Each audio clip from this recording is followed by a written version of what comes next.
Hey everyone, welcome back to the channel. Today we're diving into an important question that often comes up when working up elevated ferritin. When should you consider imaging or biopsy? Ferritin isn't just about iron overload. It can reflect liver disease, systemic inflammation, or even malignancy. So let's break it down. First up, imaging. Ferritin elevation paired with other clues can point us toward the right modality. If you're suspecting iron overload, think ferritin is high and transferrin saturation is above 45%. An MRI with T2 star or R2 sequences is incredibly helpful. It non-invasively quantifies liver iron and often replaces the need for biopsy in hereditary hemochromatosis, thalassemia, or transfusional overload. Ultrasound is a solid first-line test if you're looking for signs of fatty liver, cirrhosis, or hepatomegaly. It's accessible and gives a good look at the liver's size and structure. Perfect for when LFTs are abnormal.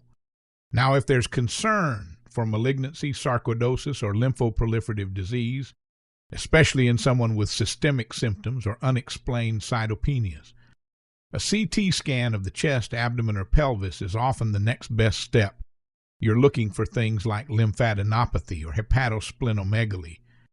And if standard imaging and labs are inconclusive, but you're still suspicious of a systemic inflammatory or neoplastic process, like lymphoma or adult-onset Still's disease, PET-CT can help detect active disease sites. Biopsy isn't always the first step anymore, but there are definitely times when it's still crucial. Historically, the gold standard for quantifying iron and evaluating fibrosis, liver biopsy is now reserved for when MRI isn't available, or when you need to look closer at other liver conditions, like NASH, autoimmune hepatitis, or fibrosis staging. If you're thinking HLH, leukemia, or aplastic anemia, especially in the setting of pancytopenia or ferritin levels over 3,000, a bone marrow biopsy can help identify hemophagocytosis, abnormal iron storage, or clonal cell populations. When imaging shows abnormal lymph nodes, a biopsy is key to diagnosing lymphoma or other cancers. It's direct, specific, and helps nail down the diagnosis. Here's a quick recap of when to consider imaging or biopsy based on clinical clues. Ferritin and TSAT over 45%, MRHFE genetic testing, abnormal liver enzymes or enlarged liver, ultrasound, maybe MRI, and possibly a liver biopsy. Systemic symptoms or low blood counts, CT or PET-CT, and consider bone marrow biopsy. Suspicious lymph nodes, CT and likely lymph node biopsy.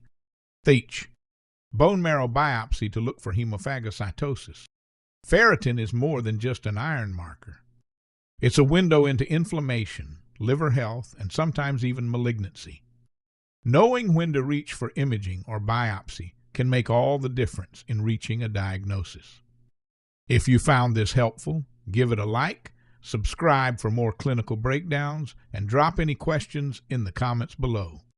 See you next time.